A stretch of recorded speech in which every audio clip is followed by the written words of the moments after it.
इस वीडियो को हिंदी भाषा में देखने के लिए सेटिंग्स में जाकर हिंदी ऑडियो चुनें।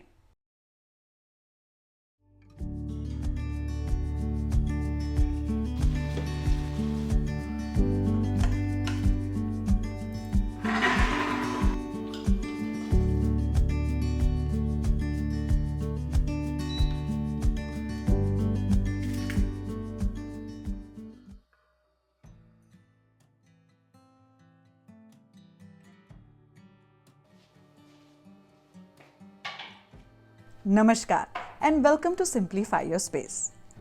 For a long time now, I have been getting a lot of comments on YouTube and Instagram asking me to make a video about my electric pressure cooker, how it works and whether it can actually cook like a regular gas stove.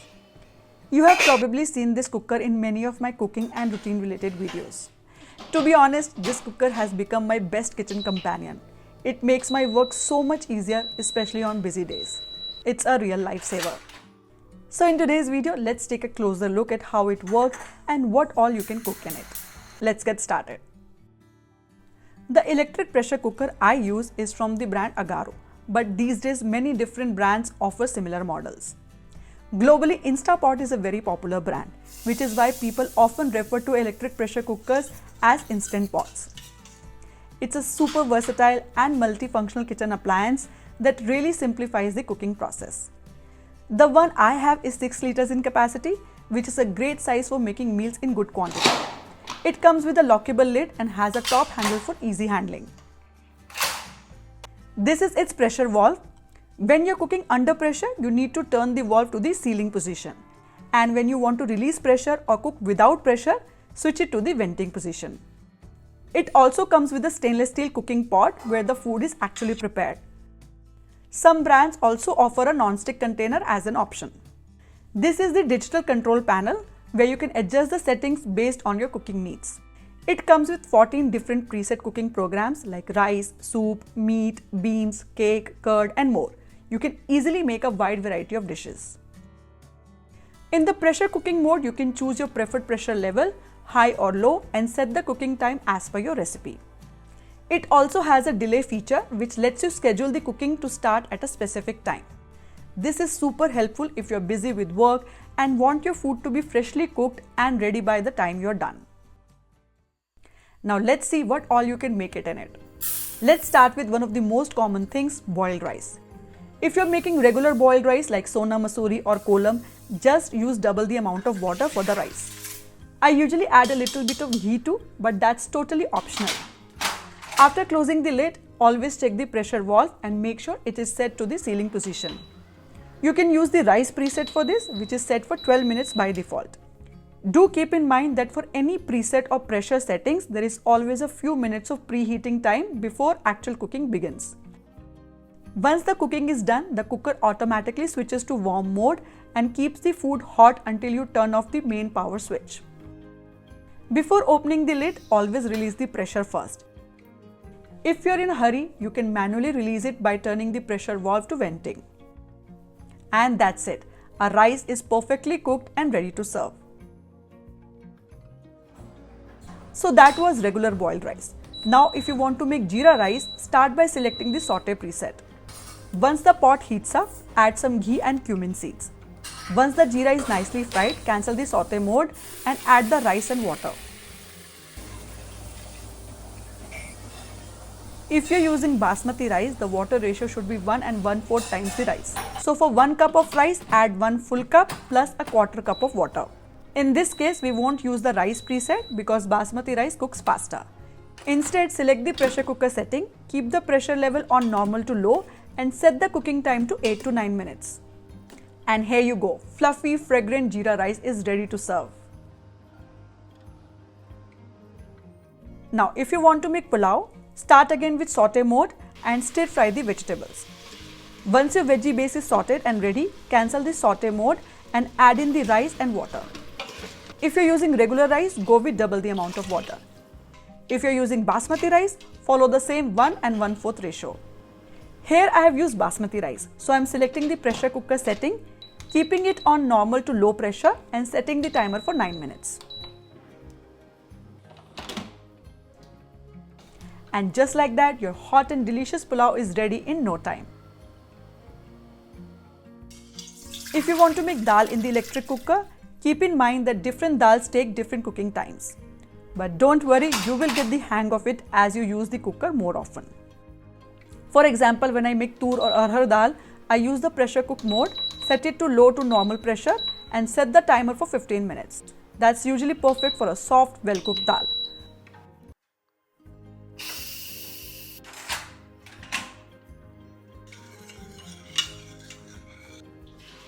For yellow moong dal, which cooks faster, I simply use the rice preset, which has a cooking time of 12 minutes. That's usually enough.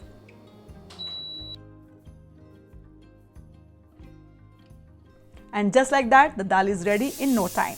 Now we just need to prepare a tadka to add on top. You can make sambar in a very similar way. Start by adding the dal, chopped vegetables, salt and turmeric to the cooker and let it cook.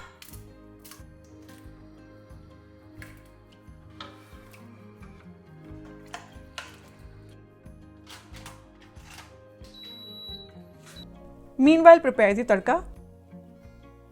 In a bit of ghee, add mustard seeds and curry leaves. Once the mustard seeds start popping, add some sambar powder and lightly fry it. Then add tamarind water or paste, give it a good mix and pour this tempering into the cooked dal. To bring everything together, switch the cooker to saute mode and let the sambar simmer uncovered for a few minutes so the flavors blend well. And that's it, your delicious aromatic sambar is ready to enjoy. Electric cookers are super useful when it comes to cooking things that usually take longer, like boiling black chana, chole or rajma. Now one thing to note, unlike traditional pressure cookers, you don't need to add a lot of water in electric cookers. Just make sure the chana, chole or rajma are nicely submerged in water. That's enough. For cooking, you can use the bean chili preset. You can also adjust the cooking time depending on your preference. Since these take a bit longer to cook, you can easily carry on with your other kitchen work without needing to monitor them constantly. In a regular pressure cooker, you have to count whistles and switch it off at the right time, or it can be risky. But in electric cookers, there is no such hassle. They automatically stop cooking when the time is up, giving you a safe and hands-free cooking experience. If you're someone living in a hostel or if your children or family members live alone in a different city, this is one of the safest cooking options for them. Also, when we use regular cookers for dal or curries, steam and water often spill out with the whistle, messing up the kitchen counter.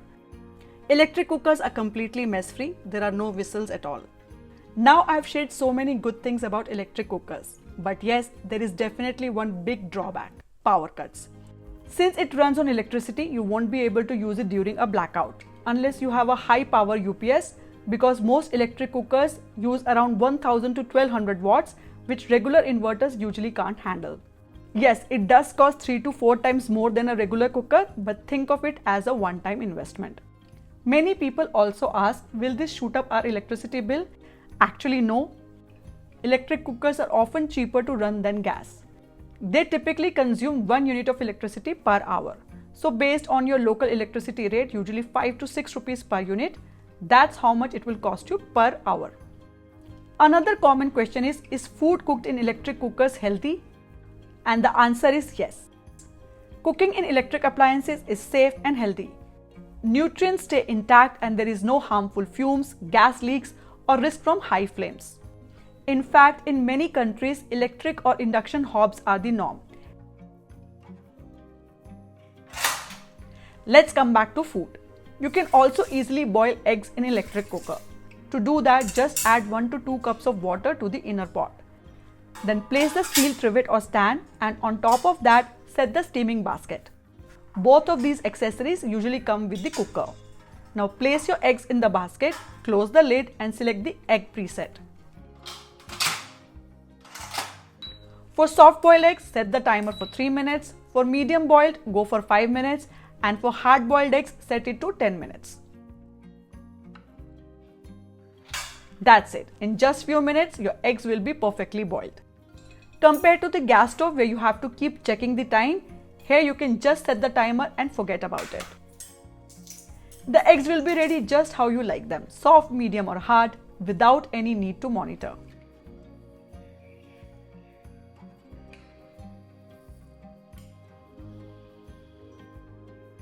You can also easily make egg or veg curry in it. As I mentioned earlier, whenever you want to saute or fry something, just use the saute mode. Add your ingredients based on how you prefer your gravy. Since the eggs are already boiled, you don't need to pressure cook them. Just cook the curry uncovered until it's done. But if you're using raw vegetables, first prepare your gravy using saute mode, then add the vegetable and switch it to pressure cook setting. Set the timer and your curry will be ready without much effort.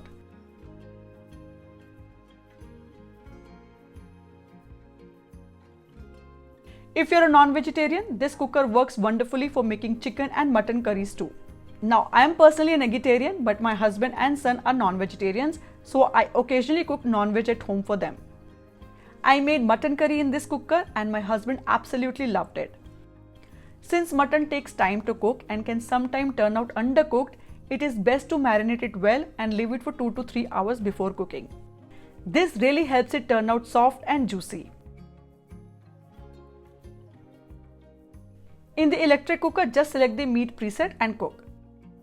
You will get perfectly tender, flavorful mutton without much effort.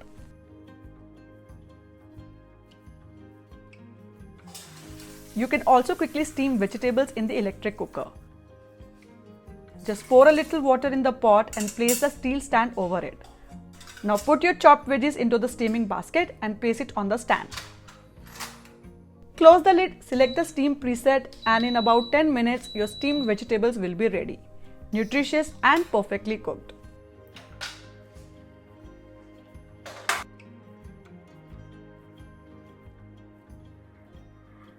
You can even make idlis using the steam setting. For that, you will need an idli stand that fits comfortably inside the cooker. These stands allow you to steam multiple idlis at once. Here I am showing one plate for demo purposes. I have filled the idli batter into the mold, added 1.5 cups of water to the pot and placed the stand inside. Now I will place the mold tray on the stand, close the lid and select the steam option. It shows a default timer of 10 minutes, but you can adjust it based on your preference. Idlis usually cook in 7 to 10 minutes. Once you start cooking regularly in the electric cooker, you will naturally get a feel for the right timings for the different dishes. You can even make curd in the electric cooker. Personally, I don't use this feature often because I usually set a very small quantity of curd. But if you want to make a larger batch or if you're trying to set curd in cold weather, this feature can be really helpful. Curd sets faster in a warm, controlled environment. So even during winter, it turns out great in the electric cooker. What I did here was first boil the milk directly in the cooker by using the curd preset and more setting. When the milk was warm, not hot, I added the curd culture and mixed it well. Now, if it's summer, you can just leave it outside and it will set on its own. But in cold weather, you can set it right inside the cooker. Just select the curd option. It showed 8 hours on my cooker, so I selected that. You can adjust the time based on your preference. Make sure to turn the pressure valve to venting position while using this mode. And look at this. After 8 hours, the curd turned out perfectly thick and well set. You might not need this feature much in summer, but it is super useful during winters. Also, if you make dosa batter, you can use the same curd setting to keep the batter in the cooker for quick fermentation.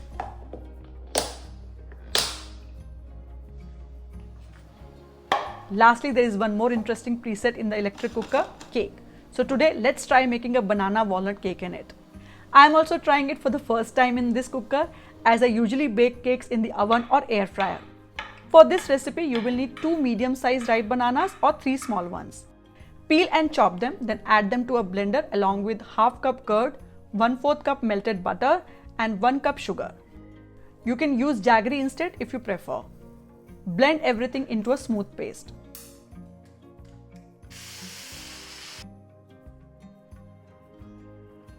Now in a mixing bowl, take 1 cup of whole wheat flour and sift it well.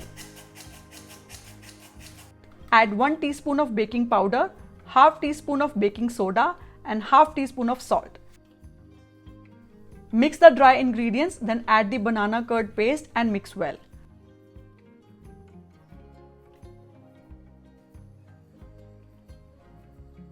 Pour in half cup milk to bring the batter to the right consistency. It should be smooth and pourable.